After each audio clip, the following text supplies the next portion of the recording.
Bonjour, je suis Danielle Vallée, je suis une auteure et aussi une performeuse en littérature orale. Et ça fait chic quand on dit ça, littérature orale. Hein?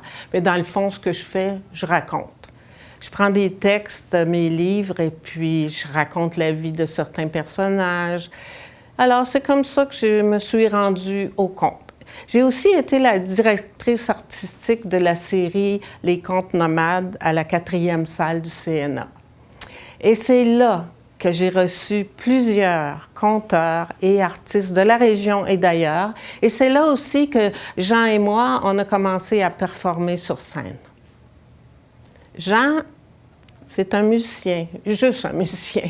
Moi, je suis conteuse. Mais il est bon.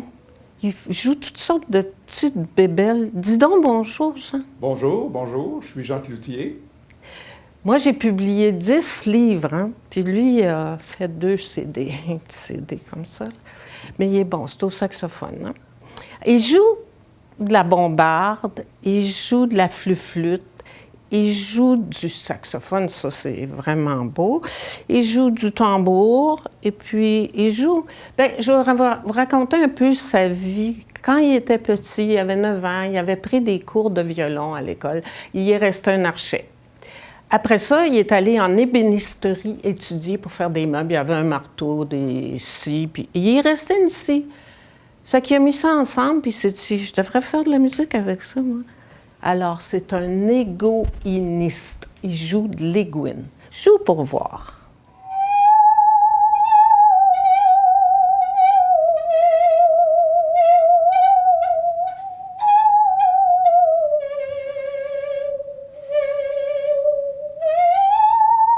OK, c'est beau de l'égoïne, là, mais pas trop longtemps, ça grince dans les oreilles. Pas fini. Ben non, mais oui, t'as fini, je te dis, t'as fini.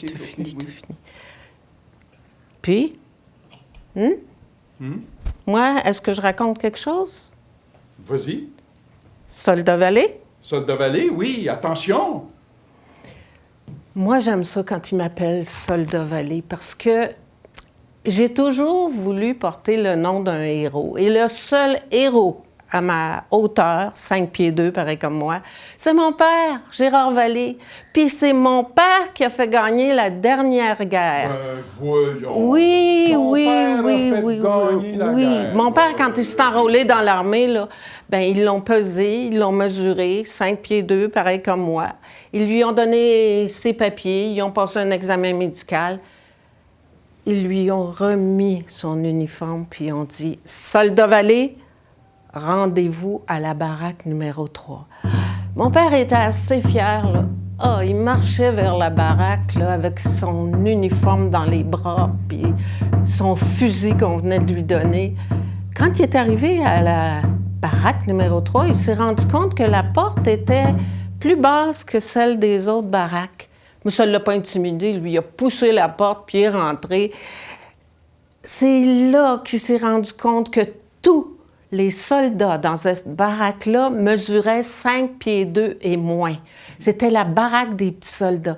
Tout était à leur échelle, des petites chaises, des petites tables, un petit comptoir. Puis les lits, c'était pas des lits doubles, c'était des lits bout à bout, placés tout le tour de la baraque, comme ça prenait moins de l'espace. Bien là, ils les ont formés, ils les ont entraînés.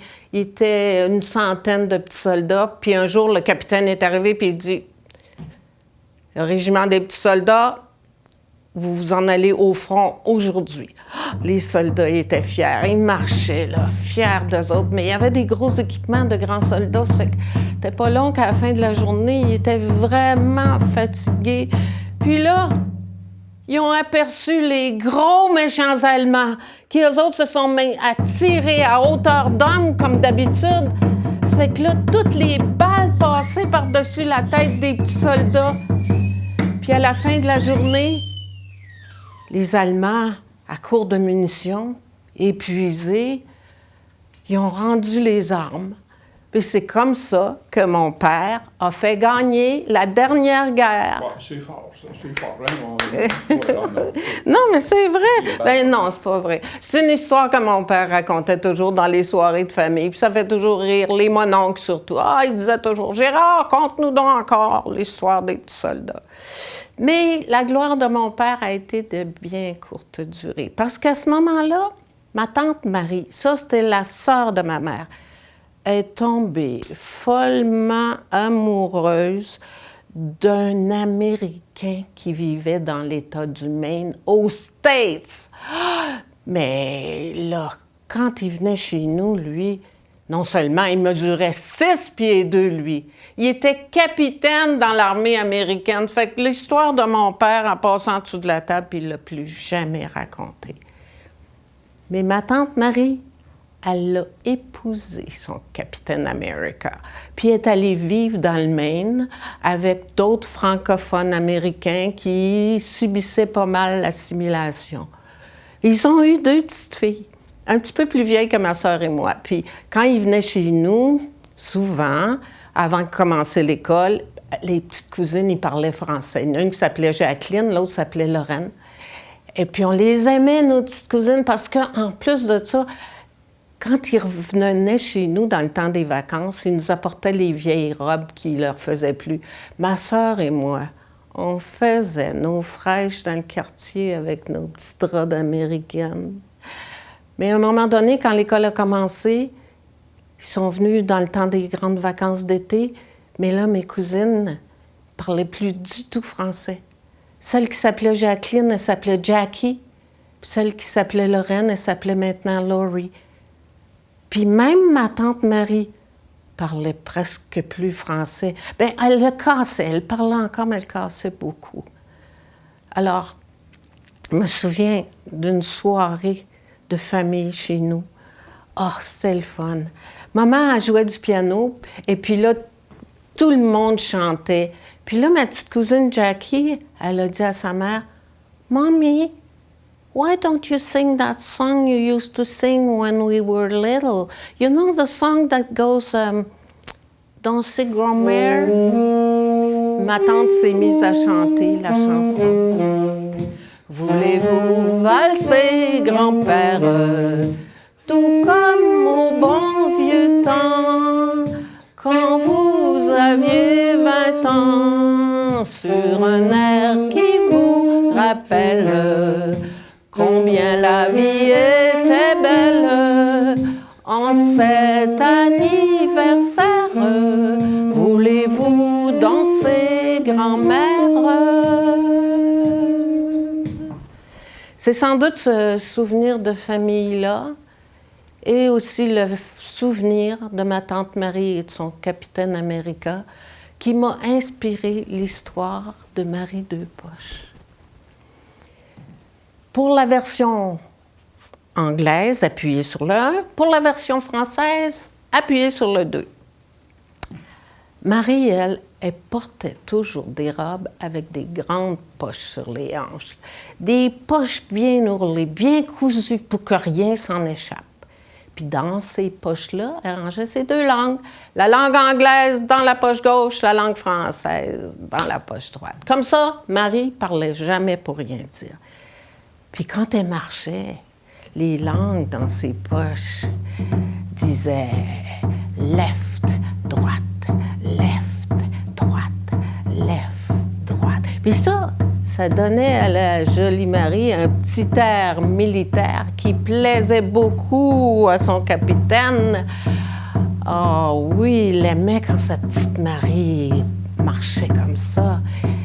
Et surtout quand elle ne lui parlait pas ce vilain français que lui refusait maintenant de comprendre et surtout de parler.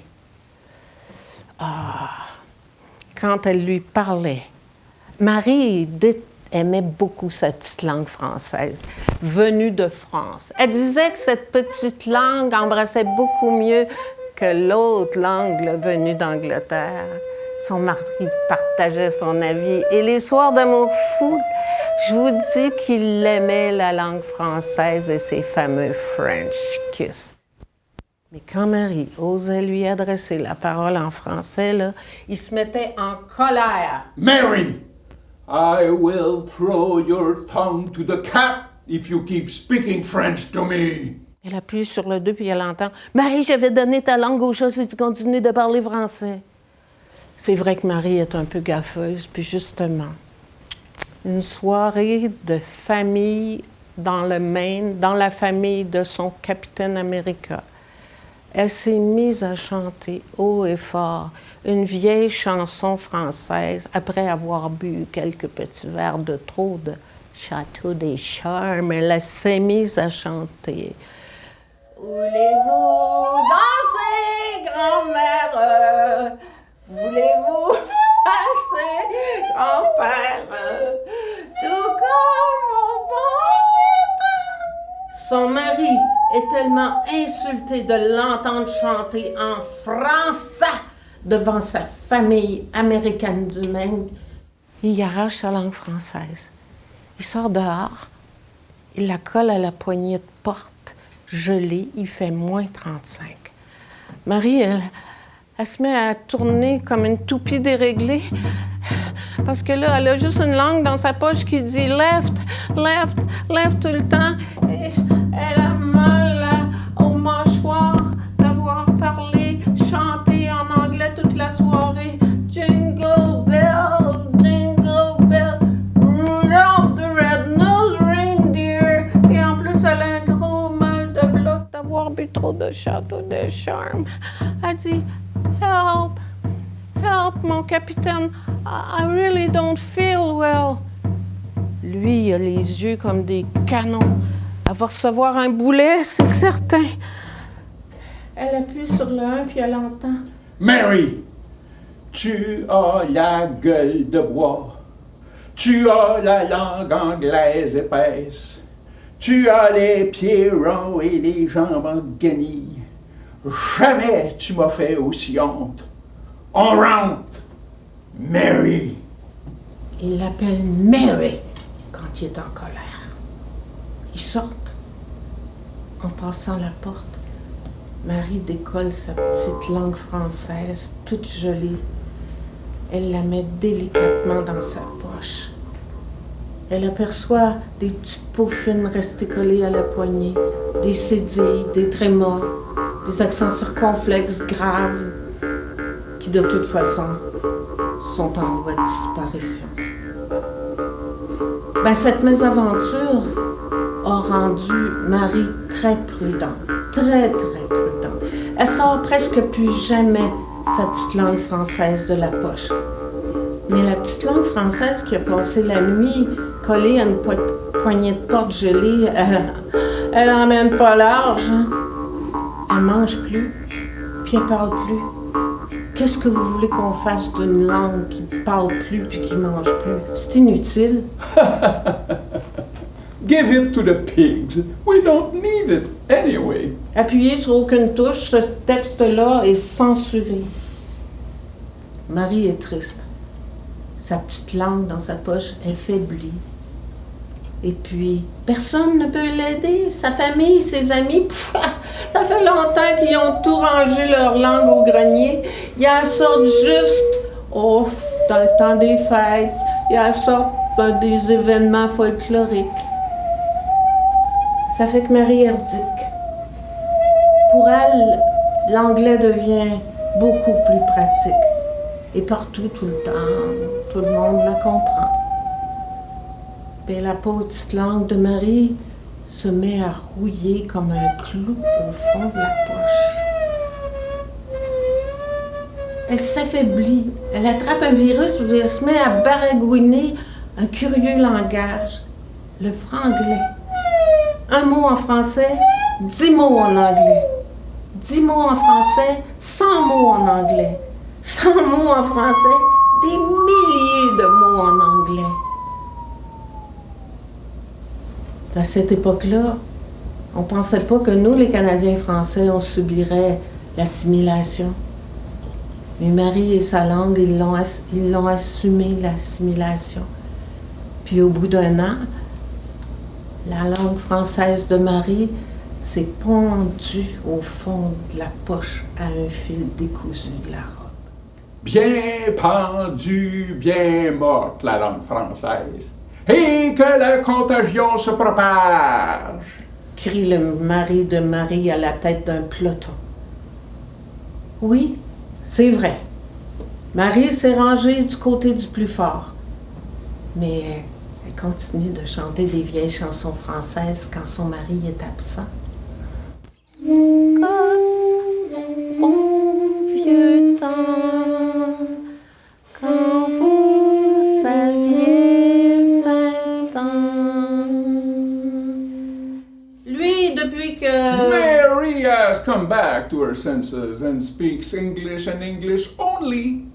I am the happiest man in the world. Lui, depuis que Marie ne parle français qu'anglais et qu'anglais et qu'anglais, il est l'homme le plus heureux du monde. Oui, mais la nuit, quand il approche sa petite Marie pour les choses de l'amour, je vous dis qu'elle lui fait regretter la langue française et ses French kiss. Pour comprendre tout ça, appuyez sur le 0 et demandez de l'aide.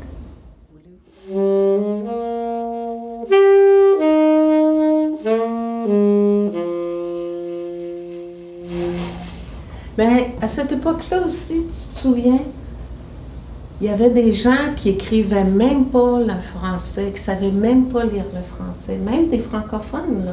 Ben écoute, tu n'as pas besoin d'aller loin. Moi, je pense à mon père. Moi, je ne l'ai jamais vu écrire, mon père. Je l'ai vu compter. Il savait très bien compter. Il additionnait toutes ses heures sur ses cartes de punch là, pour être sûr d'être bien payé. Mais écrire une phrase, un paragraphe ou un texte, je ne l'ai jamais vu écrire. Pourtant, ma mère, elle nous a toujours dit « Ah, il écrivait des belles lettres d'amour quand il travaillait dans le nord de l'Ontario à Timmins. » Une bonne journée, j'ai demandé à ma mère, j'ai dit « Maman, les lettres d'amour de papa, as-tu gardé ça? » « Oh! » Elle dit « J'ai gardé ça précieusement pendant des années. » Puis elle dit « À un moment donné, j'ai fait le ménage dans tout ça, j'ai tout jeté ça. » J'ai jamais vu mon père écrire.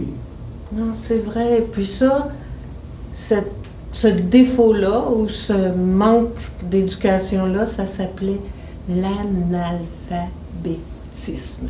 Je ne sais pas pourquoi ils ont trouvé un mot avec autant de lettres pour parler de ceux qui n'en ont pas.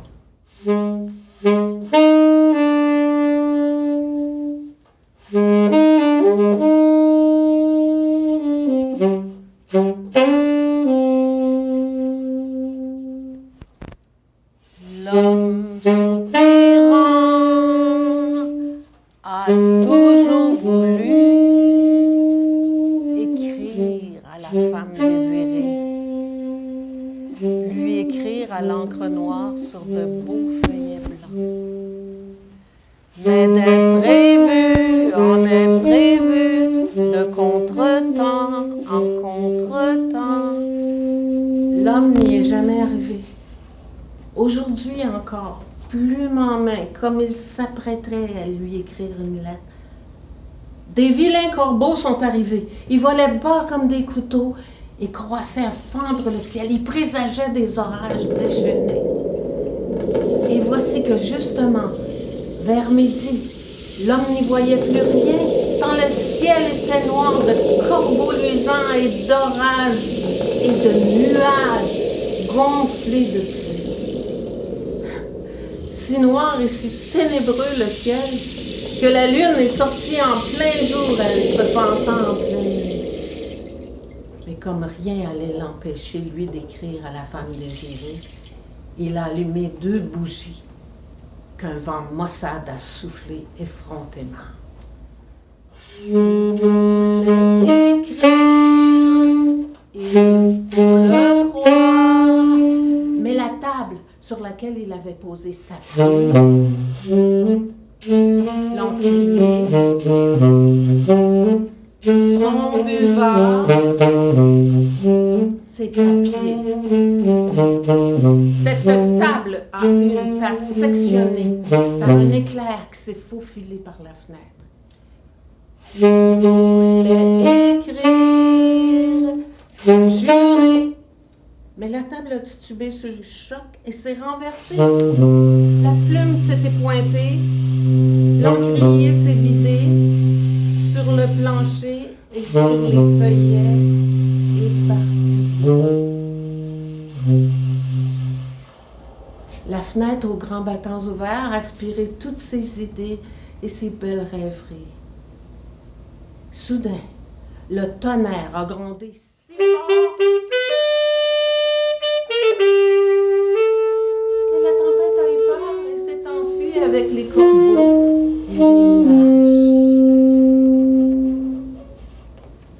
Le calme revenu, l'homme est sorti à pas feutrés pour ne pas éveiller les corbeaux de malheur.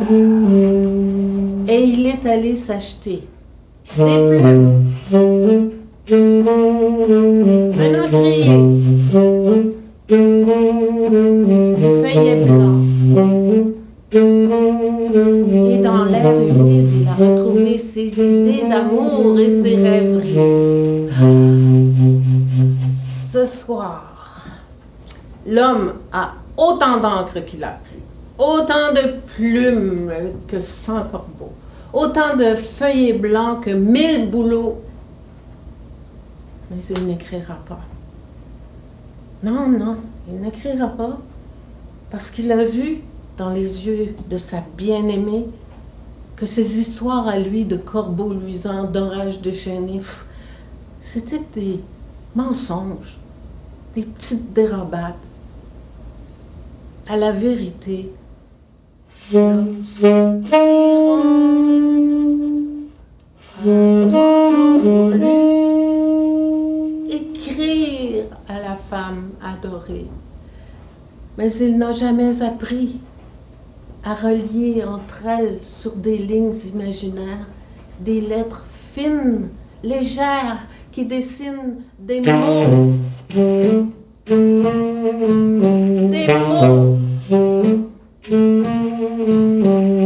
mots. Des mots. Des mots qui auraient pu, depuis longtemps, dire à la femme désirée combien, combien il était fou d'amour pour elle. Des mots.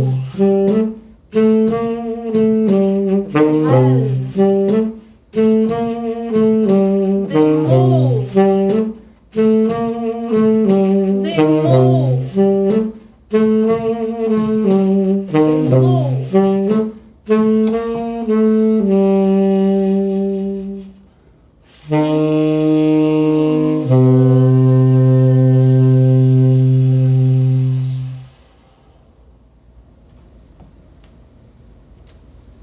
Merci, Daniel. Merci, Jean.